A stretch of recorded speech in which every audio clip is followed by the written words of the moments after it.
you have like an intimate relationship with coffee now? I was actually just talking to another one of my sober friends about this. I went so heavily from alcohol to caffeine and from alcohol to sweets. Like, I have always loved coffee, I've always loved sweets, but when I stopped drinking coffee, just it fills the void. Like, instead of that afternoon glass of wine, it's now that 4 p.m. iced coffee.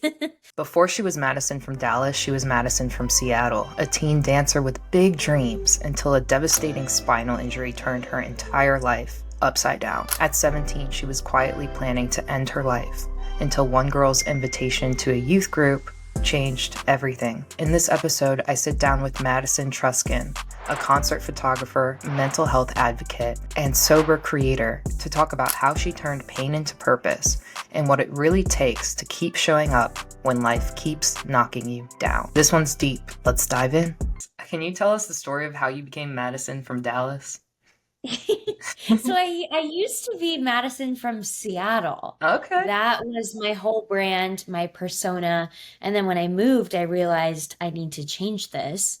The story behind that username is when I got into the music industry and started photographing shows, when I'm in the pit between the barricade that separates the crowd from the stage, a lot of fans at shows would say, "Hey, where can I find these photos? Where can I see your work? How can we get connected?" And I have a last name that is hard to pronounce and hard to spell. So I thought I need to have some sort of tagline, a username that is quick and easy. You won't forget it. And then came the idea of Madison from Seattle when I was in Seattle. And then when I moved to Dallas, it became Madison from Dallas because it's loud. Maybe they've had a few drinks. They're not going to remember Madison Truscan photography. Like, no, you don't even know how to spell that. But Madison from Dallas, oh, that's easy. You will never forget Madison from Dallas. So that's how the name itself came to be. Nice. I love that. And you're right. Like you will never forget because you're in the city and well, I Yep. guess unless you're in different cities too, because I know you travel. But when you're in that city Yeah. especially, it's like, oh yeah, Madison from Dallas. Yeah. I bet your Seattle friends didn't like that too much though. Yeah, I mean, the I don't really keep in touch with a whole lot of people from Seattle. I think my circle was very, very small, and we've also moved on to a lot of different seasons of life. Like a lot of them are married with kids and, the beautiful front porch and the white picket fence. And then I'm over here like, oh, I'm like catching another flight and photographing this festival, like very different seasons of life. But those who are still out there, we do still keep in touch. And they've come to visit me too, which is really exciting. Aw, I love that. I Yeah. love that you're just catching another flight and all that. Like, it's crazy because you're so young. So I'm like, wow, your friends are like moving fast. Or not fast. I mean, it's everyone is doing their own thing, at their own pace. But for me, there's no like end goal or result. So it's just whatever Yep. you want to be doing, you should be doing. And you have clearly always followed your passion and your truth of wanting to be a Yes. concert photographer, even when like all odds were against you. Yeah, So can you absolutely. can you kind of like tell us a little bit about your journey um, since deciding to go full time as a concert photographer? Oh, what a story. How much time do you do we have? Well, we got about 30 minutes. Okay. So, I guess if we go way, way, way back to the very beginning, music has always been a huge part of my life. I grew up listening to music on vinyl. My dad has a jukebox. So, from a very, very early age, I was learning how to change out the records and getting into vinyl collecting. And I grew up listening to all of the classics from Rod Stewart to AC/DC to Cheap Trick and Joan Jett. And then, thing like iconic names like the Beatles and Michael Jackson and Prince. Like I was influenced by so many different classic names. But then I was also growing up in this era of like the Disney Channel pop as well, which I just loved, like the Hannah Montana Oh yeah. and the Justin Bieber and the One Direction, like all of that was also when I was growing up too. And I grew up as a dancer for 15 years, so I had lots of musical influences that way, from classical music in ballet class to a lot of fun like Latin music with doing jazz and jazz funk, and then dancing to a live band was like a I just all that to say music was a huge part of who I was, and I always knew in the back of my mind that that was something I wanted to do for a career.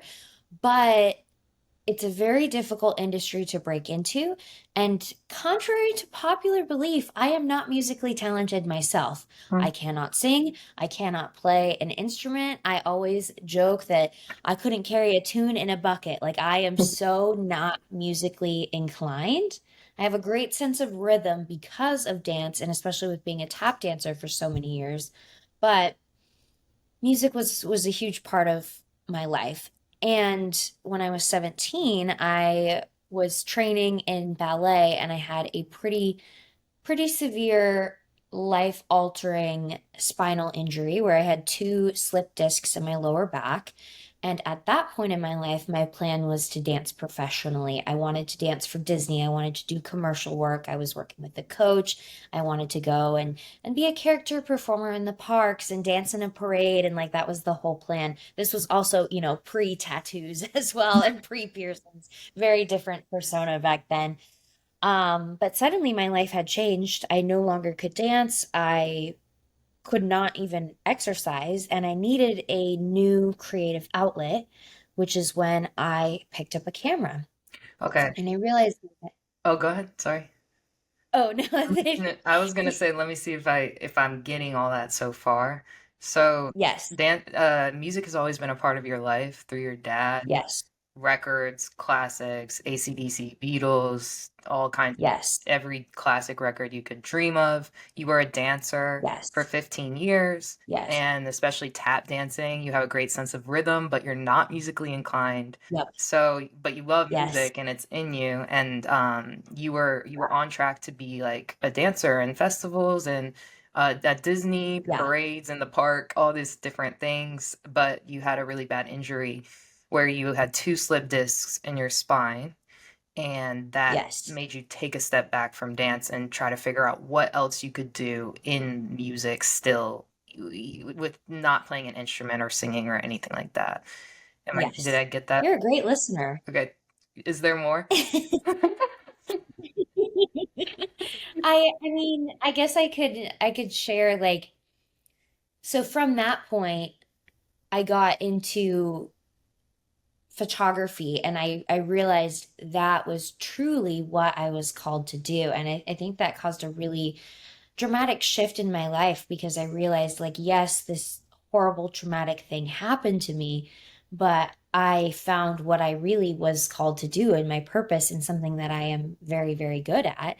And long story short, I was able to turn it into a business during the pandemic. For a few years before, I was just taking photos for family and friends, and people were paying me, 20 or $30 to photograph their family photos or photos of their dog. And then during the pandemic, when I was working from home at my corporate job, I realized this could actually become a legitimate business. And so I started posting on social media and creating content and just advertising myself as a Seattle photographer. And I had my first video go viral, and I got, I don't even know how many clients from one video. I talk about this every time I do a podcast or speaking engagement because it's so hilarious. People are like, I'm so scared to post on social media. Well, the video that went viral first for me was of me standing in my laundry room during the pandemic doing a little TikTok dance to a song by Pitbull. And that is what got me my first real legit paying clients. Wow. So anything is possible. Anything is possible.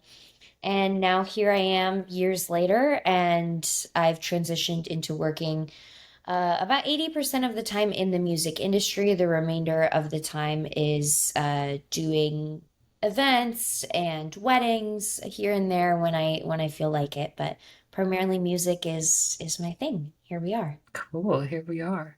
So that was a TikTok video that went viral, right? Or was it? It was.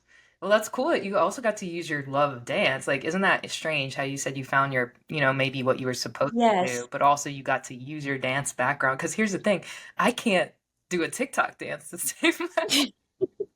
People are like, just dance on TikTok. I'm like, yeah, you don't want to see that.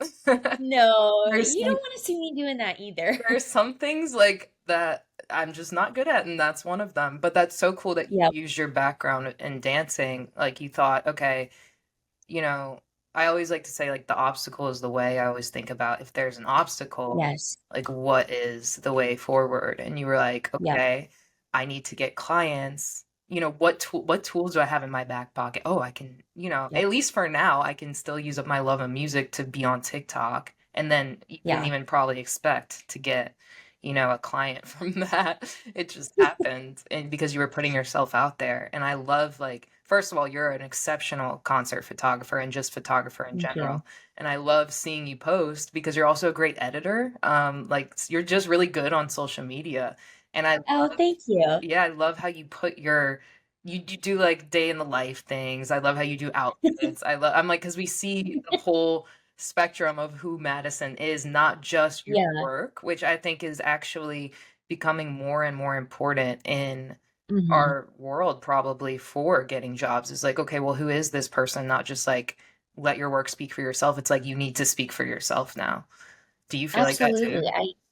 Absolutely. I want whoever is booking me to know who they are working with and also who their investment is supporting too. That's super important to me that they know that yes, they're hiring a badass concert photographer, but they're also supporting a woman in the music industry and someone who is very open about my mental health background and my, all of the things that have led me to where I am today. I'm very open about that. And in turn, it's brought me these really beautiful, like I call them like the soulmate clients. Mm, I love that. So it aligns you with people who are actually like meant to be your clients in some Yeah. ways. Oh Yes. yeah, and you have a podcast called Sober Girls Gone Wild.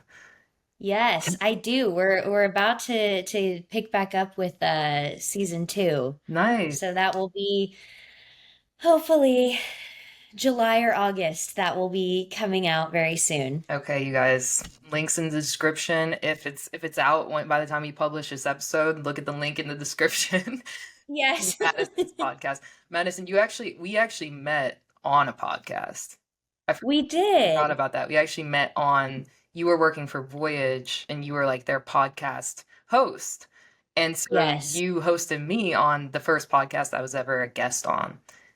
Oh, I love that. I didn't know that was your first episode, and now you have your own podcast. Yeah, I started this one because I was like, well, I'm working on a documentary, and it's a mental health documentary, and I was actually Wow. needing some support. I was like, I don't know if I can do this. I was having like imposter syndrome, and so I was like, well, maybe if I talk to other creators who have gotten through what they're going through successfully and got to the other side, it'll give me the motivation to keep going, and it's been very inspiring to say the least. But I know like you are somebody who is always driven and motivated. You've told me about times in the recent past, especially where you were job hunting for like months, right? Can you tell us about that? Because It this is a hard was, job market. Like, what? I can't yeah, imagine trying to apply for a job right now. it's insane. So I went through a pretty rough patch. I lost my job at Voyage in November Mhm. due to budget cuts. It is a really tough time in the world right now. And of course, anything creative is often the first to go because it's considered non-essential. I don't And agree they with were that, just, but yeah, I don't agree with that at all. same. I think I think it's, it's the most that, essential thing right now is yes. is content, especially, but But large companies, they they see that, oh, that's a way we can cut costs.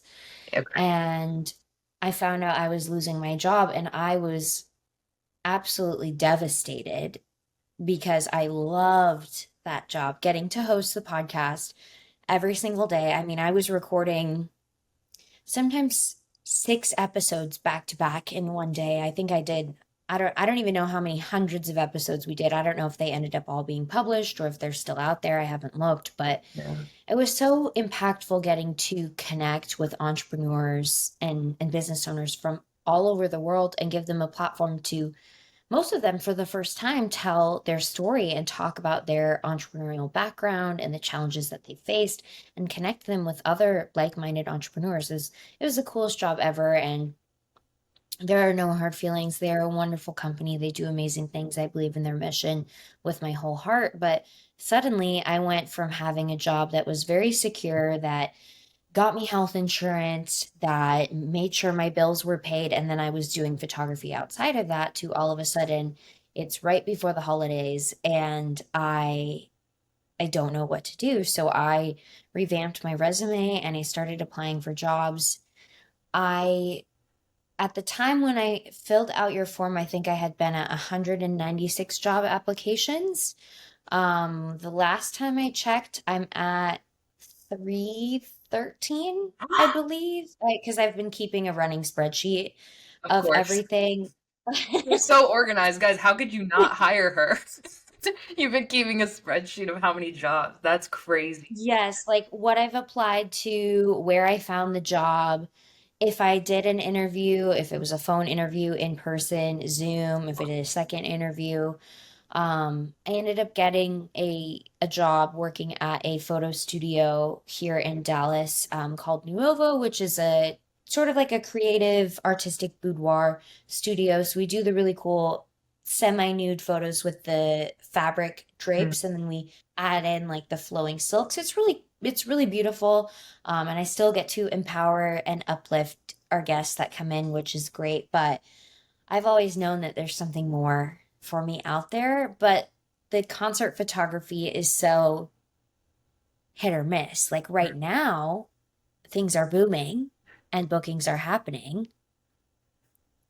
In the wintertime, I may not have a music client for 3 months, and that's not sustainable. And unfortunately, I always say I'm just a 25-year-old teenage girl. And my savings is not great, and I was not financially responsible in my late teens and early 20s. And I wish I would have been, to set myself up for success where I didn't have to make sure I had consistent income coming in.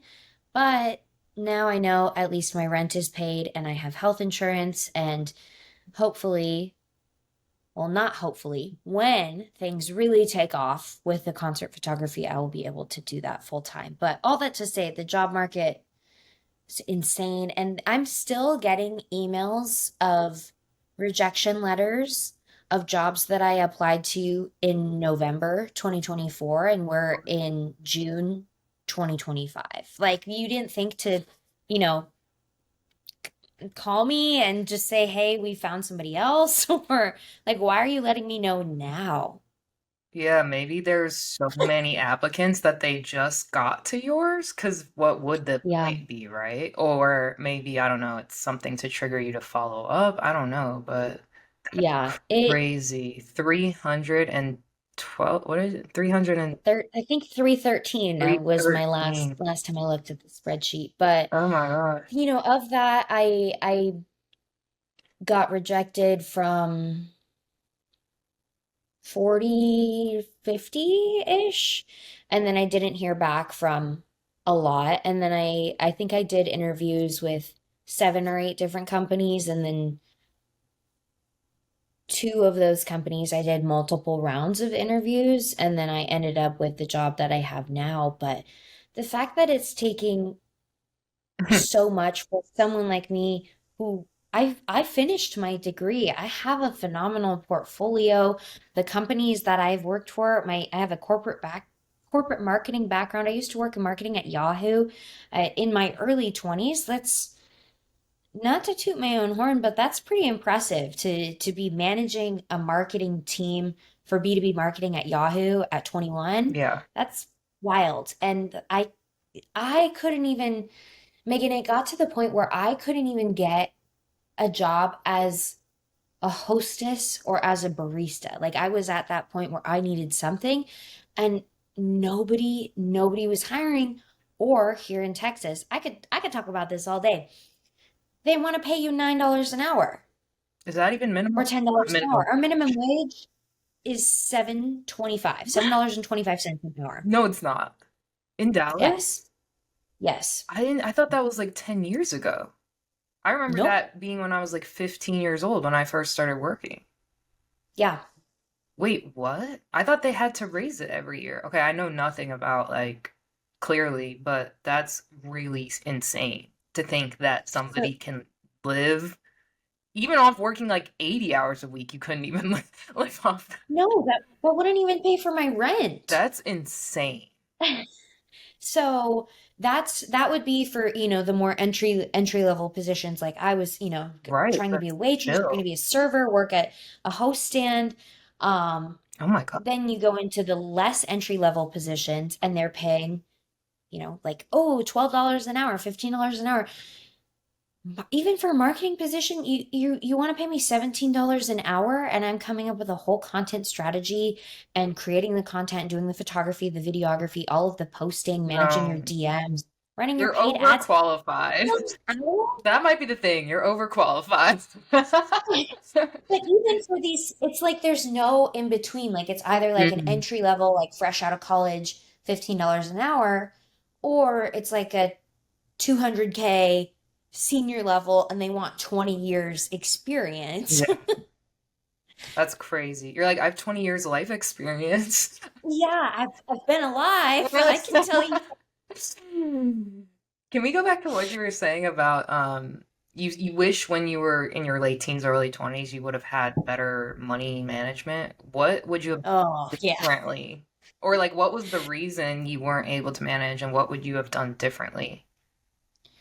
So I I grew up in a family that was all about teaching me to be independent and teaching me to be an adult. So even when I was 15 and a half, when I was eligible to take driver's ed and to learn to drive, my parents said, we're not going to pay for driver's ed. We're not going to teach you to drive. You can't use our car, and we're not going to help you buy a car. We want you to figure it out and be an adult. And I was like, well, all I can do legally right now is babysit and like I don't know, mow lawns or like walk dogs or something. So I started doing that. And then once I was 16, I started working at the mall. But there's also the fact that I was a student and I could only work 8 hours a week and I was still dancing. So I was working at the mall, making my $9 an hour or whatever it was back then in Seattle and started setting money aside. But then as I got older, I like after graduating high school and then I did a program where I got my associate's degree the same time as my diploma. I Of course you decided to did. move to I said, of course you did. it's actually a really cool program. I wish more people did it. It's called Running Start, and the Of state will pay for you to get your associate's degree so your first 2 years of college during the last 2 years of high school. And I got an associate's degree Yeah, free of charge. It was that's like the that's best thing really, ever. really great. Running Start, is it like runningstart.com? Yes. I don't know. That's what Check it's it out. called in That's Washington. cool. Yes. That's really cool. But I'm a huge advocate for that. So that was a financially wise decision I did make. Nice. But I decided to do this internship in Los Angeles. And here's where the Madison lore gets real deep. Okay. So I decided to do this internship in LA working at a nonprofit called the Dream Center. The Dream Center is a really wonderful organization. I don't want to speak poorly on their behalf. They do wonderful work. They work with people experiencing homelessness in Los Angeles. They get them connected with the resources that they may need, transitional housing, recovery programs, grocery assistance. They do a lot of really beautiful work. but it's also a faith-based organization. And so I was given this offer of doing this amazing internship where I would learn servant leadership.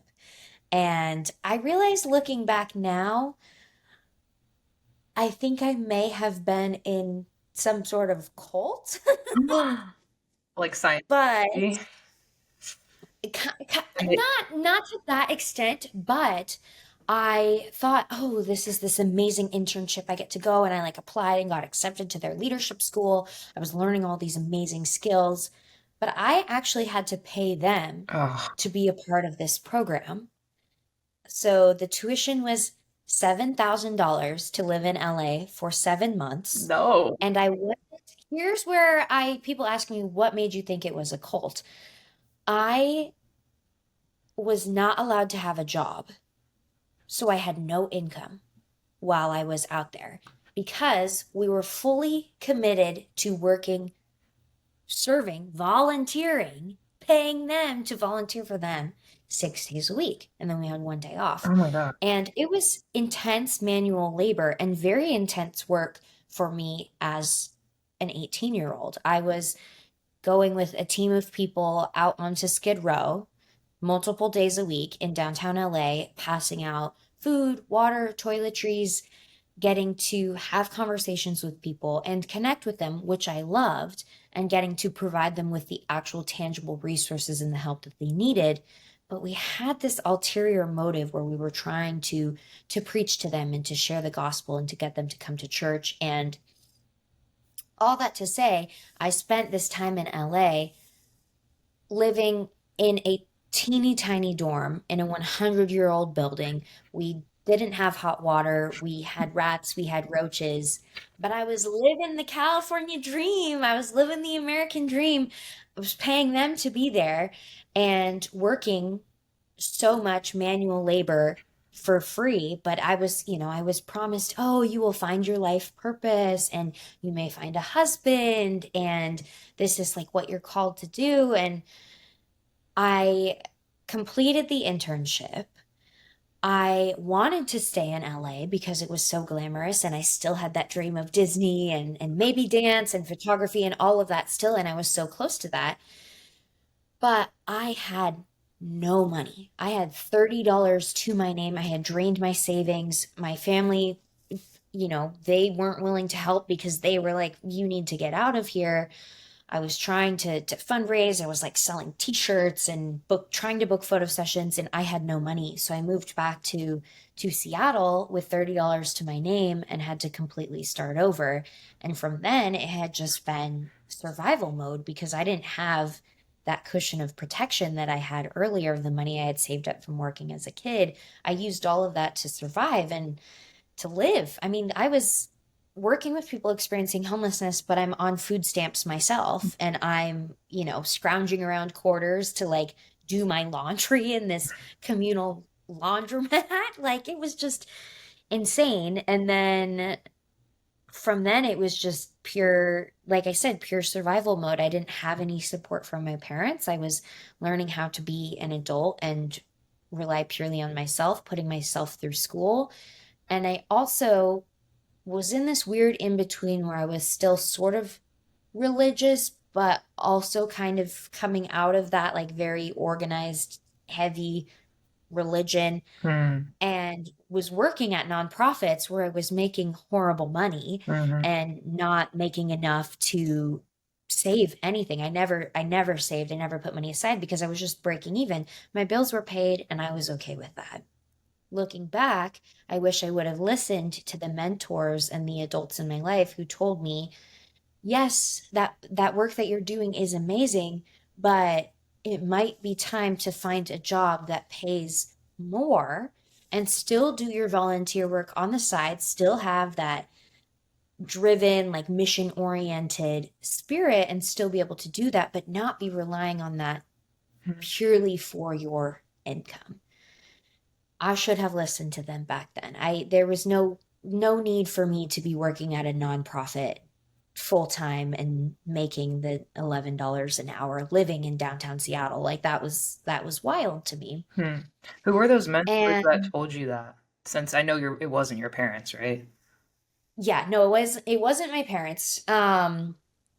I between leaving LA, leaving the cult, and then becoming of like a full-fledged adult. I moved from the suburb town that I grew up in into like actual Seattle proper.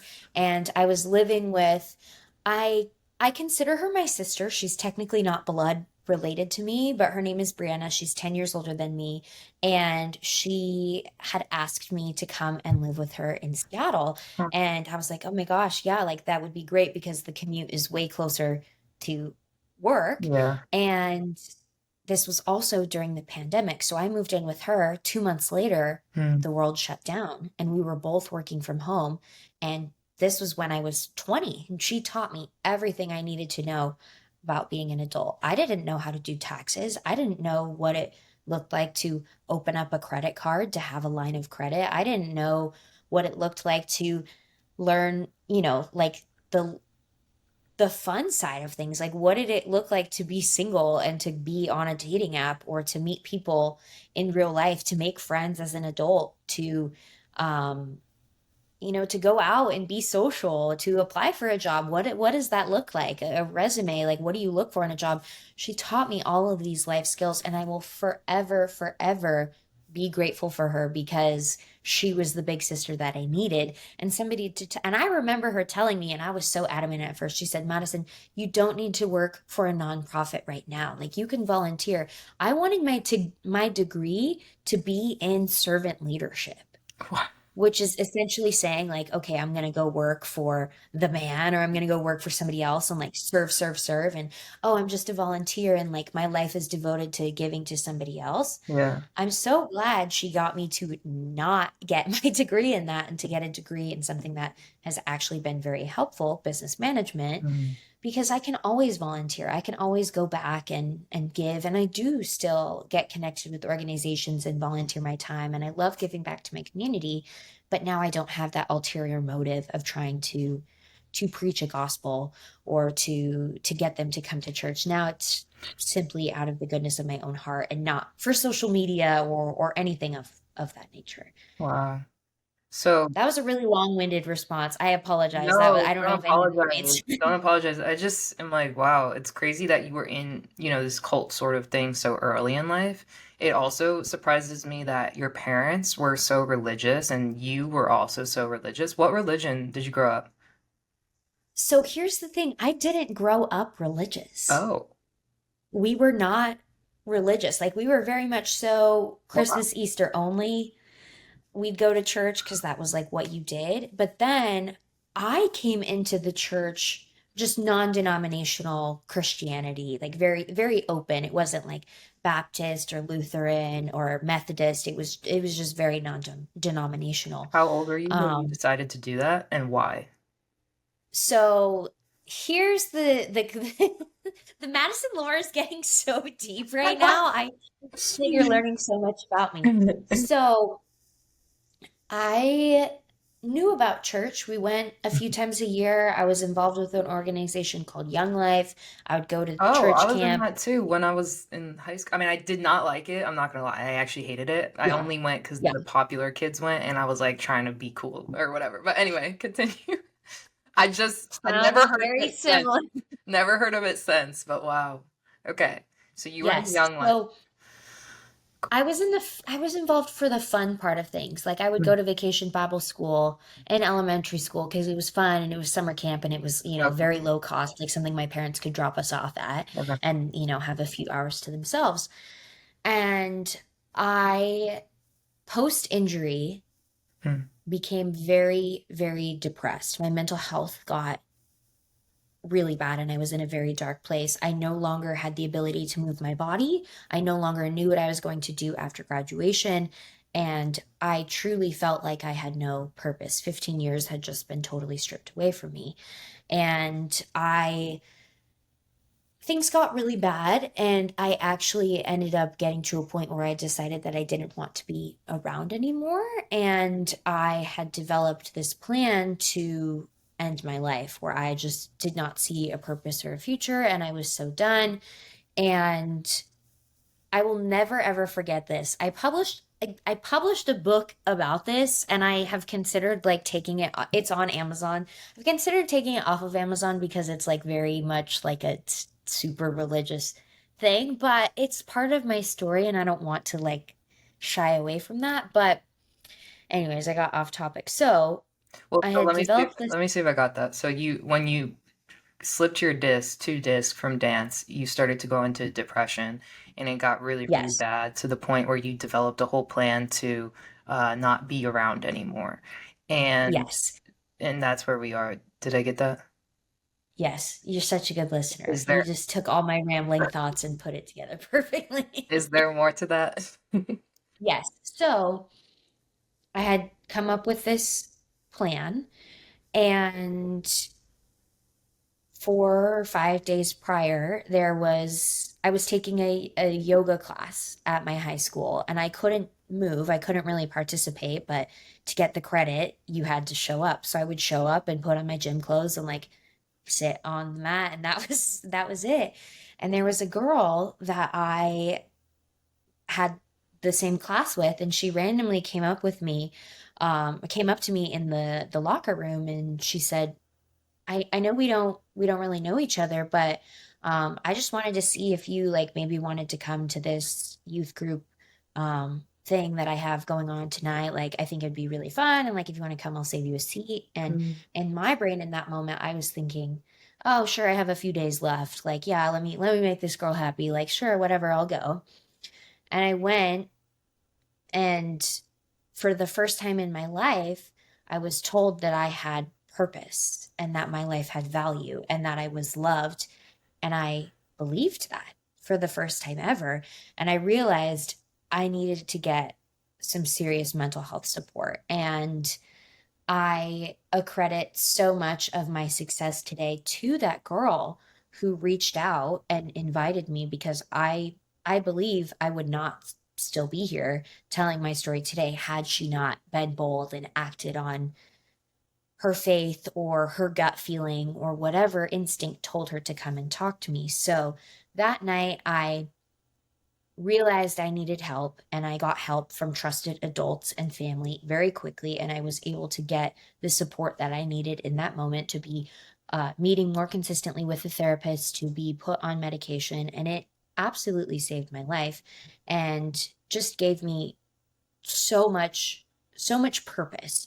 And I found community that I had never found before, because it was people who loved me despite the fact that I was injured and despite the fact that I wasn't dancing. They loved me for me. And every time that I showed up to youth group and to church on Sundays, I was told how much I was loved and that God has a plan for my future, and that there is more to my life, and I'm capable of so much. And that was my first time hearing that, really. So I got drawn to the church and to religion and to spirituality very quickly, because it was addictive. Like wow, all of these people are there's this promise of like this beautiful happy life, this future, if I just show up and I continue to serve and to give and to tithe. And then I got connected very quickly, and suddenly I was volunteering, and I was there every single Sunday and every Wednesday for youth group, and I started leading. And then I ended up going on a mission trip to the Dream Center when I was still in high school, and that's what got me connected, and they led me to do their internship. And I didn't grow up, all that to say, I didn't grow up religious, but it's what saved my life Yeah. when I was 17, and I don't want to shy away from that, because I wouldn't be here today without it. It taught me a lot. And even though I don't consider myself religious, more so like a agnostic or a spiritual person now, it saved my life, and I will forever be grateful for that. So, Wow. yeah. So if I got that, you were in a yoga class and you didn't want to be there because you couldn't do anything. You were just sitting on the mat, Yes. and you were just basically trying to get the credit. And this girl came up to you and asked you if you wanted to go to this youth group later that night, and you were just like, whatever, I'll do it. I only have a few days left anyway. And when you got there, Yeah. you were like, whoa, I feel like for the first time ever, whatever people were saying or doing, with you, to you, singing, whatever it was, you felt like you had purpose for the first time ever, and it was the first time you have been told that in your life. Yeah. And the Yeah. first time people told you they love you despite, your what was wrong with you at the time, your injury or Yeah. anything My else, flaws. your flaws, yeah. It felt like unconditional love. And Yeah. so you just really dove into you asked for help from your family, from trusted people, and for your mental health, you went to therapy, you got on medication, and you accredit that girl and that group and religion for really, really saving your life. And that is beautiful. Wow. What an amazing story. Is there more to that? That's pretty much it. I mean, it's interesting to think back on how much has shifted in my life. Like I look back to that was 2017, 2018. And I was in church multiple times a week. I was this perfect little Christian girl, like in my cute little prairie skirts and like, working the coffee bar at church and dating my little military boyfriend. And my whole plan was just like to serve and to work for the church and to just, do what the Lord is calling me to do. And like the money always shows up, like he will always provide, blah, blah, blah. And now I'm over here like, oh yeah, look at me. Like, oh my God. Like I'm so like it's just funny. Like I'm covered in tattoos, covered in piercings. I say fuck a lot. I like have had my fun. And there's nothing wrong with that. That doesn't make me any less of a person. Yeah. Do you think that going, that cult, like getting into that cult and almost like taking it too far in a way is what led you to start pulling back from religion or just being more of, I guess, yourself or just changing, I guess? Absolutely. I think I saw both the good and the bad. The good being we were helping people, we were making a difference. The bad being the love was so conditional. Like, oh, we love these people, but not if they are fill in the blank. Whatever, like it was always like with there was an ulterior motive, there was an agenda. And Mm-hmm. I didn't like that because what I was reading in the Bible and what I was being told was that God's love is unconditional and we love everyone and we welcome everyone. But it's like, well, we love everyone, but not if you smoke weed, not if you're gay, not if you are whatever. And I never agreed with that. And I hated that. Mm-hmm.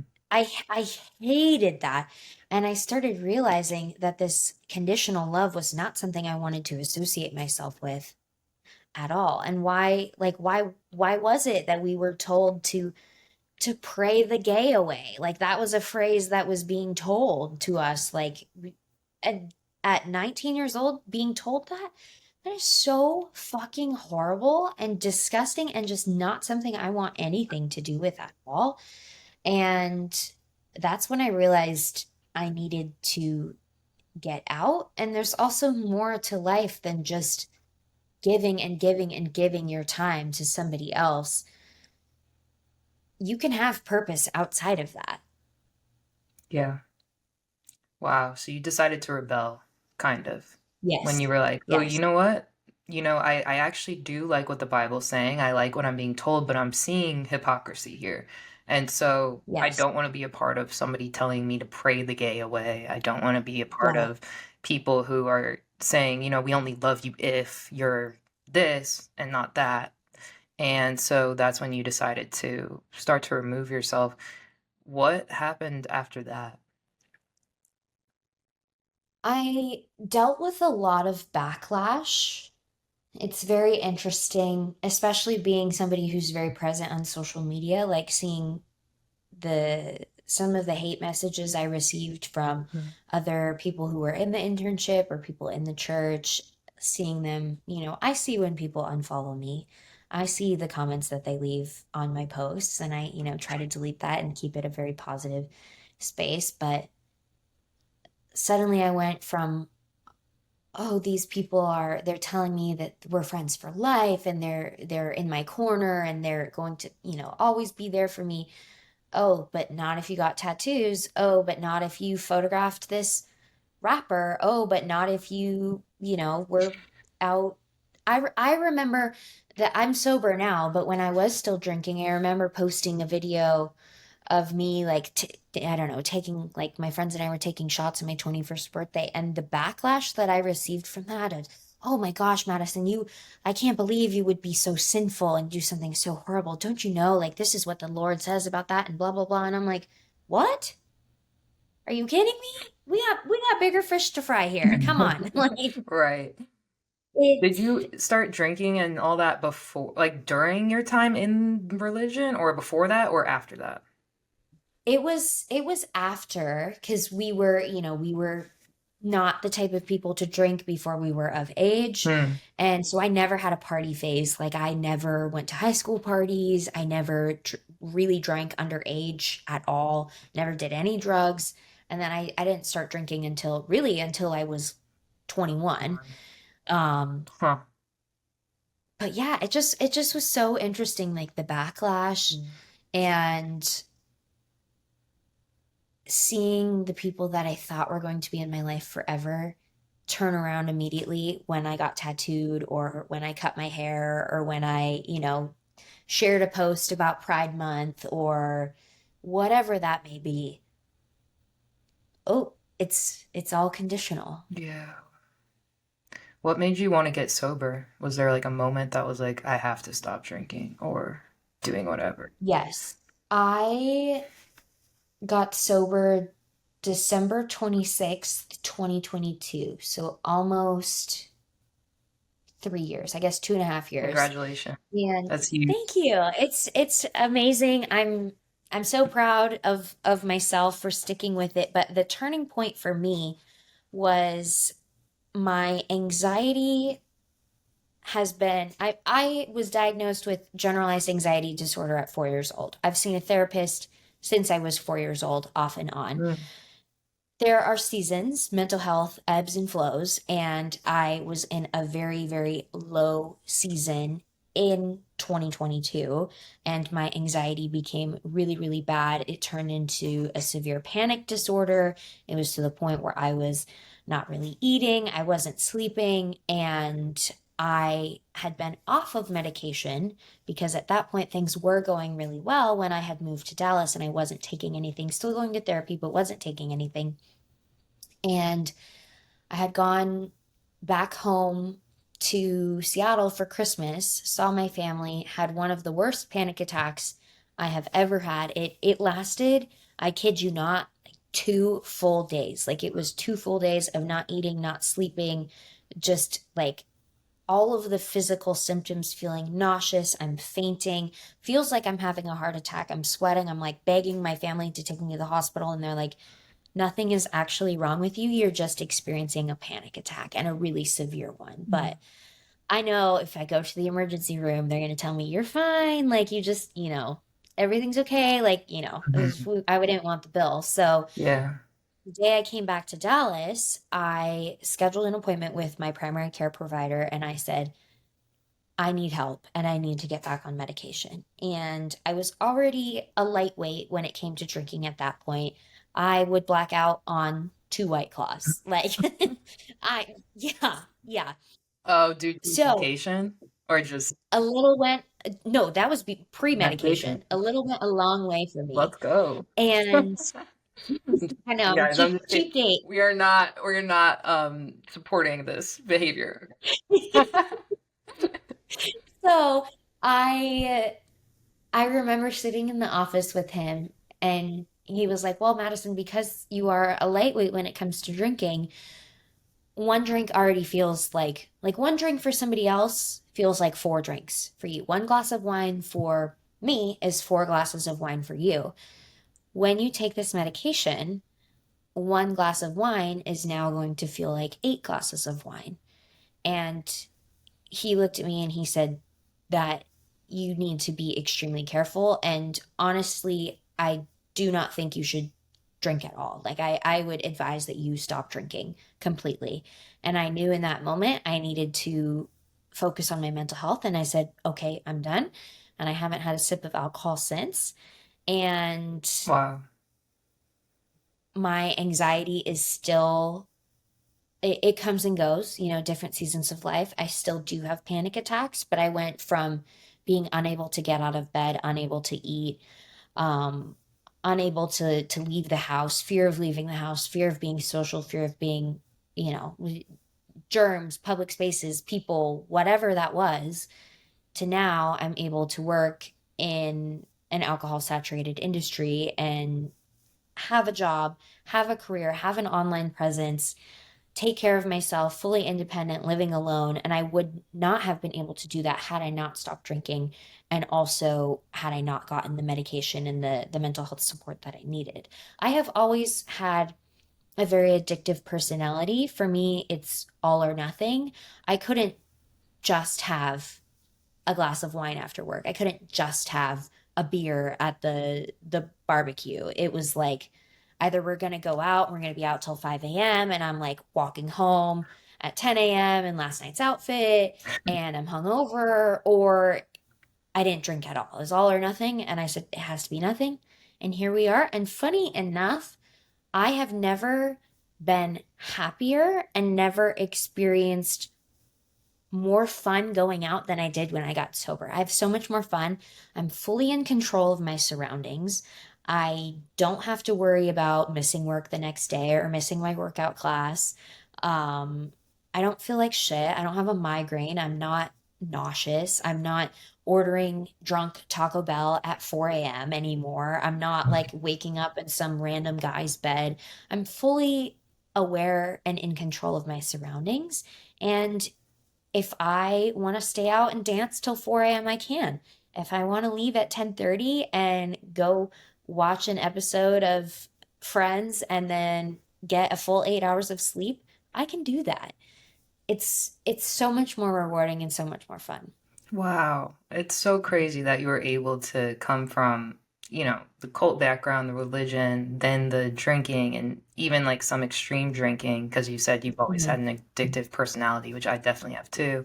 But to see Yeah. you be able to work in, like you said, an alcohol saturated industry, be able to still go out, and still Hmm. party and make your decision, you're not going to drink again and again and again and again. I feel like that's Yeah, very rare, but that it is is. so, so cool that you can do that, are doing that, and you're also speaking on it and inspiring other people to do that too. Because I feel like, I don't know, I feel like, your generation is going away from drinking. And I know it can be hard because, especially with social media, the brain, like our brains are even more positioned for anxiety, fear, addiction. And human brains are all kind of like that, but the more additives we have, the harder it is to control that. But you're like a total rock star. You're like like a balanced symbol of somebody who can do it all and do it well. So Thank I love that you're sharing your voice and you're living the way you want to live and not letting anybody stop you and pursuing your dreams always and encouraging other people to do the same. It's like so cool to watch. And you're only 24, right? 24, you. 25? You're 25. only 25. It's crazy. You've had so Thank you. much experience in life. And I appreciate that. yeah, and there's so much more that we're going to see you do. So I'm excited Yes, to, it's just the beginning. yeah, it is. I'm excited to see where you go from here and all that you accomplish. I know it's going to be totally amazing, but I can't even imagine. I can't, my mind can't even grasp it because you've already done so much. So stay tuned for what Madison from Yes. Dallas is going to accomplish next because it will be big. Yes. Yeah. I believe it and I receive it. Absolutely. If you guys like this episode, go follow her at Madison from Dallas on Instagram, TikTok, everywhere. And if you like this episode, please give it a like, please subscribe, and we'll see you on the next one. My name is Megan A. Tully. That was Madison from Dallas, and this has been Is There More? Thanks for listening.